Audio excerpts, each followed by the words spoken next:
브라미스 TV 새벽 기도회입니다. 오늘은 요한계시록 12장 12절 말씀으로 이긴 자가 사망하면 그는 계시록을 가감한 자가 된다. 이러한 제목이 되겠습니다. 계시록 12장 12절 그러므로 하늘과 그 가운데 거하는 자들은 즐거워하라. 그러나 땅과 바다는 화 있을진저 이는 마귀가 자기의 때가 얼마 남지 않은 줄을 알므로 크게 분내어 너희에게 내려갔음이라 하더라. 자, 먼저 그러므로 하늘과 그 가운데 거하는 자들은 즐거워하라. 그러므로 라고 말씀했기 때문에 지금 하늘에 거하는 자들이 즐거워하는 자들이 누구인가 11절의 내용을 봐야 되겠죠. 또 우리 형제들이 어린 양의 피와 자기들이 증언하는 말씀으로서 그를 이겼으니 그들은 죽기까지 자기들의 생명을 아끼지 아니하였도다. 순교당한 이들을 말씀하는 거죠. 예수님을 믿는 그 믿음 때문에 목숨까지 아끼지 않았던 사람들, 자기들의 생명을 아끼지 아니했다. 저는 이 말씀을 곰곰이 보면서 생명을 아끼지 아니했다. 사람들은 살아보고자 자기 생명을 지키려고 애를 쓰는데 예수님을 위해서 자기 생명을 아끼지 아니했다. 믿음을 지키기 위해서 생명을 초계같이 깨트렸다. 굉장히 감동이 되었습니다.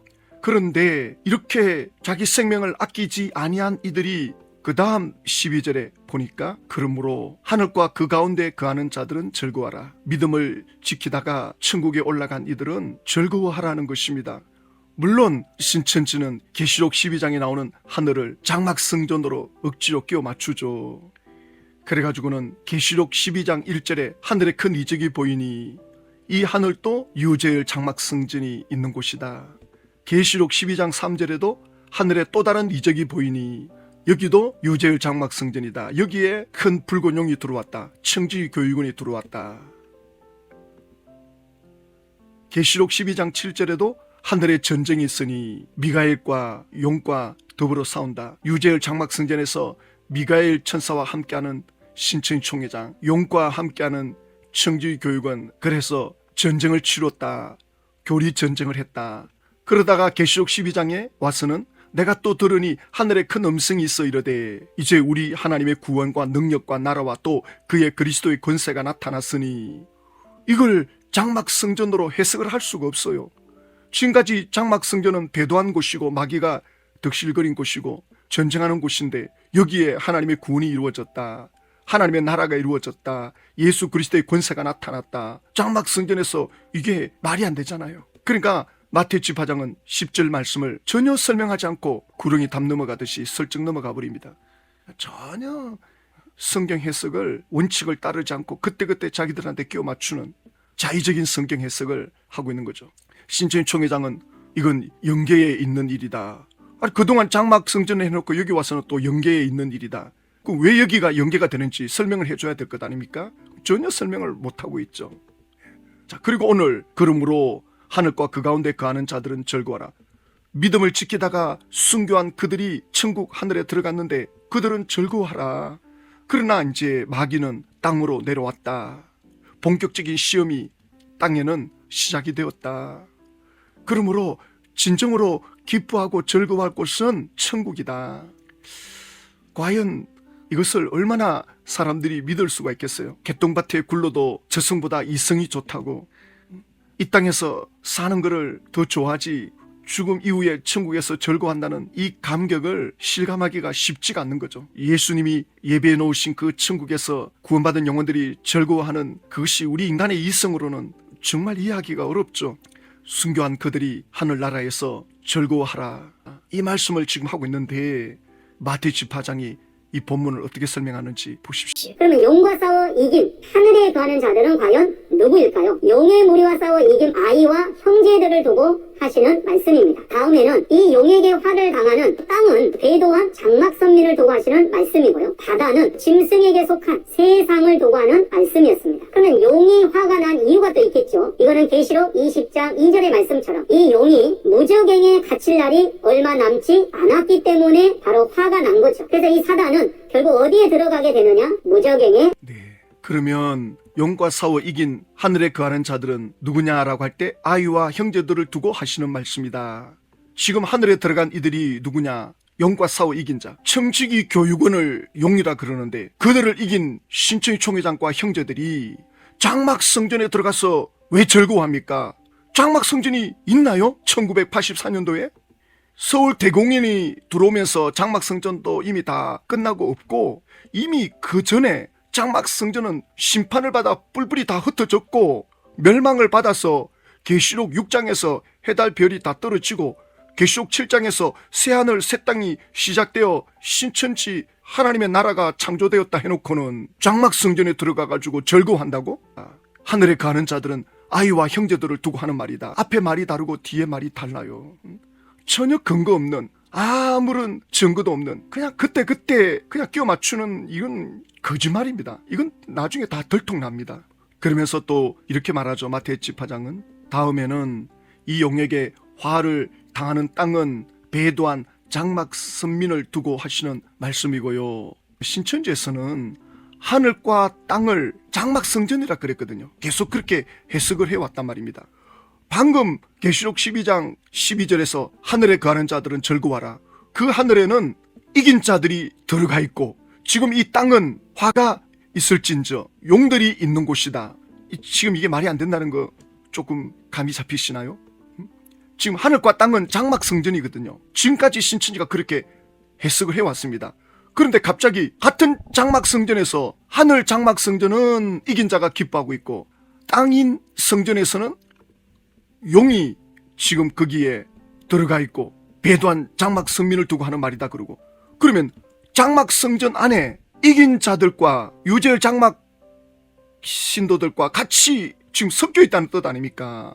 지금 말이 안 되는 걸 지금 그냥 하고 있는 거예요. 이렇게 해석 안 하면 신천지 계시록이 설명이 안 되니까. 그렇지 않으면 설명을 안 하고 넘어가야 되거든요. 설명 안 하고 넘어가면 다 빼야 돼. 할 말이 없어. 전부 거짓말인데 이렇게 거짓말이라도 해가지고 억지로라도 설명하고 넘어가는 거예요. 뭐. 이렇게 성경을 난도질을 하면 안 돼요. 하나님 말씀을 완전 귀신 풀듯이 풀면 안 됩니다. 이런 것을 가르침을 받은 영혼들은 도대체 그 영혼의 상태가 어떻게 되겠습니까? 너무나도 피폐한 거죠. 뭐가 뭔지 모르는 거죠. 이랬다 저랬다니까 신천지 분들 만나보면 사람마다 말도 다르고 심지어 강사들도 말이 다르고 총회장 말과 강사들 말 다르고 그러니까 자기들이 생각할 때도 이상하니까 그때그때 끼워 맞추는 거예요. 조금만 우리가 겸손하게 이 사람 말도 들어보고 또 저 사람 말도 들어보고 좀 모르면 덮어놓고 우리가 알고 있는 말씀만 지켜도 잘 못 지키거든요. 장막 성전을 하늘과 땅이라 해놓고는 여기에 이긴 자가 들어가 있고 또 땅에는 배도한 선민이다 그러고 그러면 이걸 실제로 그림을 그려보라고. 지금 자기가 한 말을 실제 상황으로 그림을 그려보면 이게 그림이 그려지지가 않는 거예요. 그러니까 그냥 말만 하고 넘어가는 거예요. 말만 하고. 책임 안 지는 거예요. 뭐. 이런 식으로 무책임하게 하나님 말씀을 가르치는 입장에 있는 사람이 이러면 안 돼요. 그러면 용이 화가 난 이유가 계시록 20장 2절의 말씀처럼 이 용이 무저갱에 갇힐 날이 얼마 남지 않았기 때문에 화가 난 거죠. 자 볼까요? 계시록 12장 12절 그러나 땅과 바다는 화 있을진저 이는 마귀가 자기 때가 얼마 남지 않은 줄 알므로 크게 분내어 너희에게 내려갔습니다. 그러니까 마귀가 왜 분을 내고 이 땅에 내려옵니까? 이제 천국에서 쫓겨 내려왔잖아요. 그래서 마귀가 땅으로 내어 쫓길 때 이제 내 때가 얼마 남았구나. 세상 끝나는 날이 심판의 날이 되는데 이제 말세가 시작됐구나. 이제 내가 버틸 수 있는 날이 얼마 남았구나. 지옥 갈 날이 얼마 남았구나. 그러면 그 남은 기간에 한 명이라도 더 지옥 데려가야 되겠구나. 남은 기간 동안 한 사람이라도 더 지옥으로 들어가야 되겠구나. 이 마귀는 회개할 줄을 몰라요. 이렇게 버림당하고 지옥 갈 운명인 걸 알면서도 절대 회개하지 않습니다. 이게 마귀의 속성입니다. 이 마귀에게 잡히면 똑같은 속성을 가지게 돼요. 회개하지 않는 건요 마귀에게 잡힌 겁니다.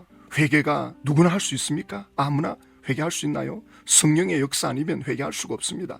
마귀가 그 사람 마음을 완악하게 만들어 놓으면 회개할 수가 없어요. 마귀는 지옥 가는 걸 뻔히 알면서도 분을 내가지고는 한 사람이라도 더 지옥 데려가려고 이렇게 내려온 겁니다. 지금 이때를 우리가 살아가고 있는 겁니다. 마귀는 지금 우는 사자같이 삼키려고 사람들을 찾아다니는 거예요. 틈만 나면 치고 들어오는 겁니다. 지금 무서운 세상을 우리가 살고 있습니다. 자, 그런데 바다는 짐승에게 속한 세상을 두고 하는 말씀입니다. 지금 신천지는 그냥 자기들 방식으로 풀죠. 그러면서 왜 용이 화가 나서 내려갔는가? 무지갱에 갇힐 날이 얼마 남지 않았기 때문에. 그러면 무지갱이 뭐 어떤 곳인데? 라고 할 때 신천지 총회장이나 지파장이 계시록 9장을 설명할 때 무지갱에 대한 설명이 나옵니다. 다섯째 천사가 나팔을 불매 내가 보니 하늘에서 땅에 떨어진 별 하나가 있는데 그가 무지갱의 열쇠를 받았더라. 땅에 떨어진 별, 청지 교육원이라 그러거든요. 그럼 이렇게 말합니다. 먼저 무지갱은 지옥을 말합니다. 이 무지갱의 실상은 사탄 마귀가 함께하는 청지기 교육원입니다. 그러니까 청지기 교육원이 지옥에 있는 존재인 것처럼 이렇게 설명을 해요. 자 보세요. 그런데 이 청지기 교육원이 세상으로 나가서 사람들에게 분노한다. 왜 분노하느냐? 자기가 무지갱으로 들어갈 날이 얼마 남지 않은 줄 알기 때문에 세상에 나가서 분노한다는 거예요. 아니 청지기 오평호 목사가 세상에 나와서 분노한 게 뭐가 있습니까? 도대체 뭘 분노한 게 있습니까? 뭐 그런 증거가 있느냐? 없어요. 그래서 이 사단은 결국 어디에 들어가게 되었느냐? 무지갱에 갇힐 때입니다. 사단이라 그랬다가 또 청지기 교육원이라 그랬다가 도대체 지금 사탄을 말하는 건지 청지기 교육원을 말하는 건지 청지기 교육원이 도대체 무지갱에 갇힌 적이 있느냐? 뭐 언제를 두고 말하느냐? 말이 안 돼요. 그러면서 신천지 자신들은 이긴 자다. 그리고 청지기 교육원은 진자다. 그 진자는 어떻게 되었느냐? 그 증거가 뭐냐? 7 갈래길로 흩어졌다. 이긴 자는 신천지가 시작됐다. 성경에는 이긴 자와 진자의 증거를 확실하게 우리에게 알려주고 있습니다. 그럼 이긴 자는 어떤 존재가 이긴 자냐? 이김으로 인해서 영적 새 이스라엘 12지파를 창조해야만이 되는 거죠. 그리고 진자는 그럼 어떻게 될까요? 바로 7 갈래로 도망을 가게 되는 것이 졌다라는 증거 아니겠습니까? 신천 총회장 사망하고 나면 신천지 계시록은 그냥 쓰레기 처분될 겁니다. 뭐 그때마다 거짓말로 치어 짜지게 하는데 알 가치도 없어요. 계시록 7장에서 이미 지파를 만들었잖아요. 그런데 또 12장에 와가지고는 또 이긴 자가 지파를 창조한다. 이긴 자. 왜 거기서 이미 창조가 됐는데 신천지가 또 여기서 또 왜 시작이 됩니까? 왜 이렇게 이랬다 저랬다 반복됩니까? 말을 못해요. 자 보십시오. 신천지 총회장이 계시록 6, 7장을 설명할 때 그 다음에는 해, 달, 별이 어두워지고 떨어지고 없어졌다. 그러면은 계시록 6장에서 선민이 죄를 지어 없어졌으니 하나님은 때 앞으로 어떻게 하실 것입니까? 계시록 7장입니다. 계시록 7장에서 12지파를 만들어 놓고 한 지파에다가 12,000석 인치는 역사가 시작이 되죠.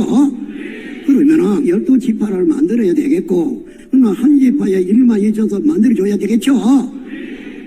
그러면 계시록 6장에서 선민이 죄를 지어 없어졌으니 계시록 6장에서 장막 성전의 선민이 없어졌다 하잖아 이렇게.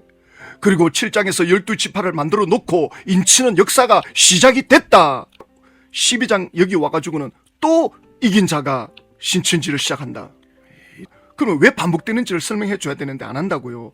할 수가 없단 말입니다. 신천지는 시간 순서로 풀기 때문에 설명을 못해요. 이 질문을 들어가면. 그리고 진자는 어떻게 될까요? 7 갈래 길로 도망가게 됐다. 청지 교육원이 7 갈래 길로 흩어졌다. 거기에 대한 증거가 있습니까?